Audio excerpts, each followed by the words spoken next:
బరువాయే కూడెట్టిలేనోళ్ళ కాపాడువాడా మా గుండె గుళ్ళోన కొలువైన రేడా పెద్దాయనా నువ్వు వెయ్యేళ్ళు వర్ధిల్లు పెద్దాయనా పెద్దాయనా నువ్వు మా పాలి దైవం పెద్దాయనా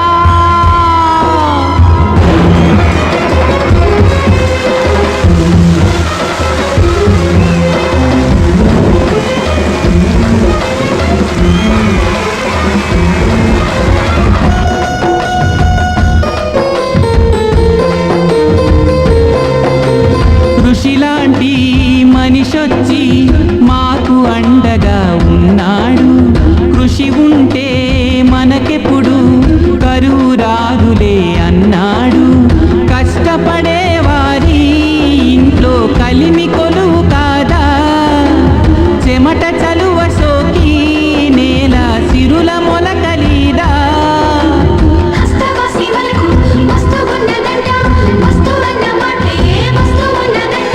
పెద్దాయనా నువ్వు వెయ్యేళ్ళు వర్ధిల్లు పెద్దాయనా పెద్దాయనా నువ్వు మా పాలి దైవం పెద్దాయనా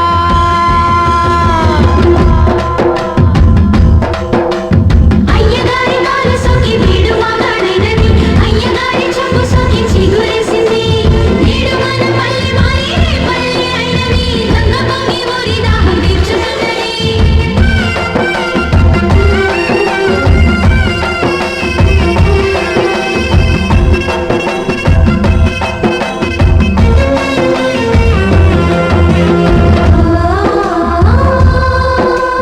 చంద్రుడికి మచ్చుంది మచ్చలేనిది నీ స్నేహం పువ్వైనా వాడుతుంది వాడిపోనిది మీ బంధం తెల్ల పంచె కట్టే నీకు మనసు తెల్లనంట చల్లనైన ఎదలో పొంగే ప్రేమ వెల్లువంట చెప్పినట్టు చేసి మనిషి వంటి నువ్వే చిక్కు చెదరదంట పెదవి మీద నవ్వే పెద్దాయనా నువ్వు వెయ్యేళ్ళు వర్ధిల్లు పెద్దాయనా పెద్దాయనా నువ్వు మా పాలి దైవం పెద్దాయనా పెద్దాయనా నువ్వు వెయ్యేళ్ళు వర్ధిల్లు పెద్దాయనా పెద్దాయనా నువ్వు వెయ్యేళ్ళు వర్ధిల్లు పెద్దాయనా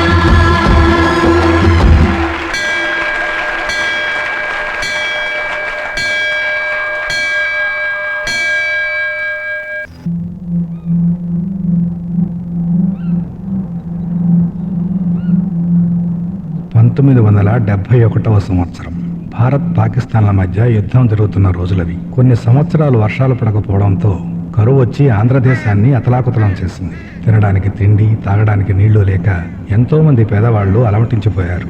అప్పుడు దయార్థ హృదయులైన కొందరు తమ శక్తి మేరకు సలివేంద్రాలు పెట్టి గంజి తొట్లు కట్టించి ఉచితంగా రాగి అంబలి పోయించి పేదవాళ్ళని ఆదుకున్నారు.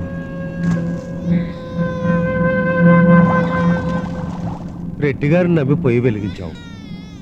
తప్పకుండా ఏదో తీసుకొస్తారు కదా. కుల గోత్రాలు ఏమీ పట్టించుకోకుండా ఆకలితో అలాడే వాళ్ళకి ఇంత అన్నం పెడుతున్నాడు ఆ ధర్మాత్ముడు. రాజా రెడ్డి గారు వచ్చేసారు.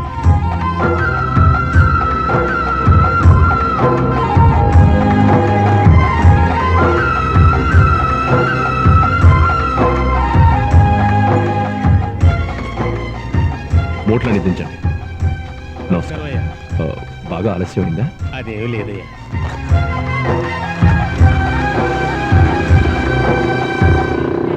నమస్కారం.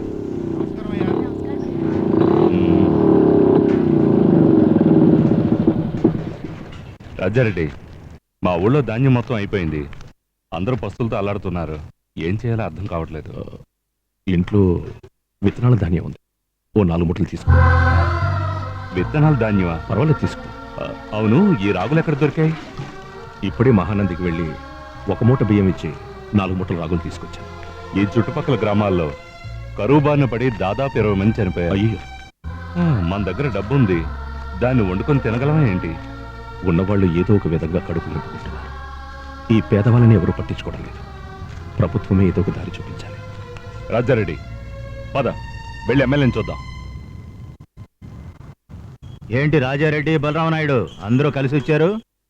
అందరూ తిండి తిప్పలు లేకుండా అల్లాడిపోతున్నారు. నా దగ్గరున్న ధాన్యం కూడా అయిపోయింది. మీరే ఏదో ఒకటి చెయ్యాలి. చూడు, మేం తినడానికి ఇంట్లో ఒక మూట బియ్యమే ఉన్నాయి. నీకు కావాలంటే 5 కుంచాలు తీసుకెళ్ళు. ఊరందరికీ మింటాలా? హైదరాబాద్కు ఫోన్ చేసి మంత్రి గారిని అడిగాను. మన ఊరికి 4 లోడ్లు పంపించానని చెప్పారు. అంటే నువ్వు నా మాట నమ్మవన్నమాట. ఏమయ్యా బలరాం, రాజారెడ్డి వేరే కులం వాడు మాట్లాడుతున్నాడు. నువ్వు మన కులం వాడివి, అందులో నువ్వు బంధువి. నేను చెప్పేది నువ్వు కూడా నమ్మకపోతే ఎలా? ఏ కులపోడైనా నోటితోనే తినాలి, వేరే విధంగా తినలేడు. ఆకలి తీరే మార్గం చెప్పమంటే కులం గురించి మాట్లాడుతున్నాడు. పస్తులతో ఉన్నప్పుడు ఇంత పొగరుంది అంటే ఇక కడుపు నిండితే అంతే. ఉండయా బొమ్మన్నాను కదా.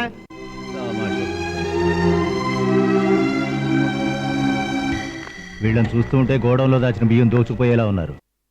కర్నూలుకు ఫోన్ చేశాను. తెల్లారేలోగా లోడ్ వెళ్ళాలి. లారీలు మన ఊళ్ళోంచి కాకుండా అడ్డదారులోంచి తీసుకెళ్ళమని చెప్పు. సరే కదా.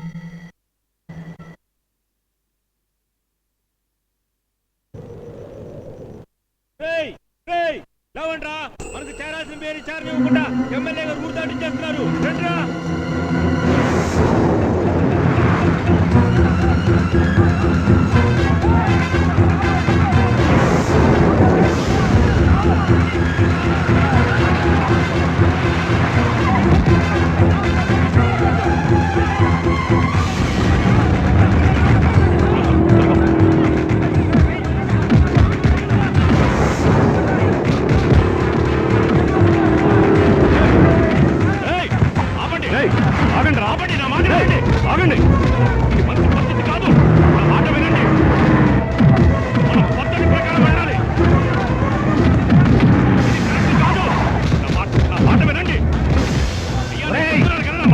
చెప్తున్నాను, వెళ్ళిపోండి రా, వెళ్ళిపోండి.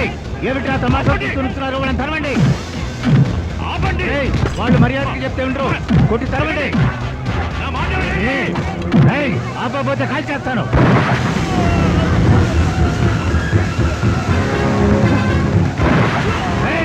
ఆపండి రా.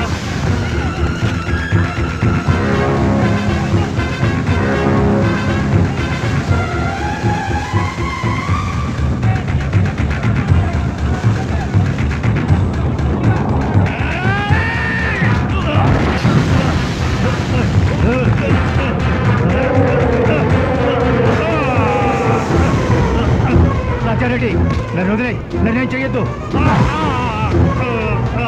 రాజారెడ్డి,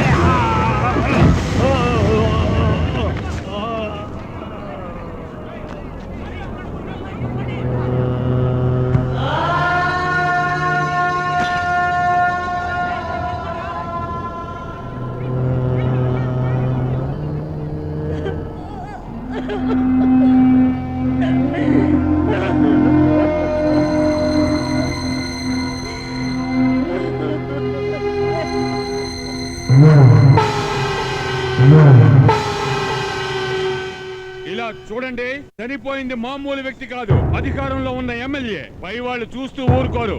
ఎవరు చంపారో మర్యాదగా చెప్పండి. అయ్యా, ఎమ్మెల్యే గారే ముందు ఇతన్ని కాల్ చేశారు. అది చూసిన పేసల వాళ్ళు నాడు కాపాడుకోవడం కోసం ఆయన కొట్టి చంపేశారండి. నువ్వు కూర్చో. చేసిన తప్పుకి శిక్ష అనుభవించకుండా ఉండటానికి మనసు ఒప్పుకోవడం లేదు. నువ్వు కొట్టినట్టు సాక్ష్యం ఏది? సాక్ష్యం లేకపోయినా మనసాక్ష్యం ఉంది కదా. నువ్వు కావాలని కొట్టావా? నువ్వు వాడిని కొట్టలేదంటే వాడు 10 మందిని చంపేవాడు, నాతో కలిపి. కారణం ఏదైనా ప్రాణాలు తీసే హక్కు మనకి లేదు. అదిగో వాళ్ళు నీ మీద పెట్టుకున్న నమ్మకాన్ని చూసావుగా. హత్యను వాళ్ళు దాచిన పాపాన్ని నేనేగా మోయాలి. రాజకీయ నాయకులను నమ్మి అనుభవించింది చాలు. ఇక ఏ పార్టీ వాళ్ళు ఇక్కడికి రాకూడదు. ఆ పేదవాళ్ళ బతుకులు బాగుండాలంటే నువ్వు ఎమ్మెల్యే కావాలి. వచ్చే అసెంబ్లీ ఎన్నికల్లో నువ్వు నిలబడుతున్నావు స్వతంత్రంగా. పెద్దాయనా పెద్దాయనా నువ్వు 1000 ఏళ్ళు వర్ధిల్లు పెద్దాయనా.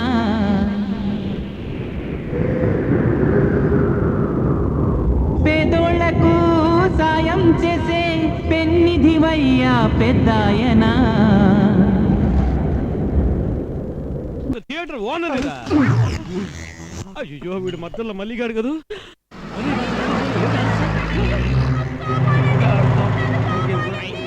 ఈ దారసింగ్ ఉన్న ఊళ్ళో కనిపే కిడ్నాపా.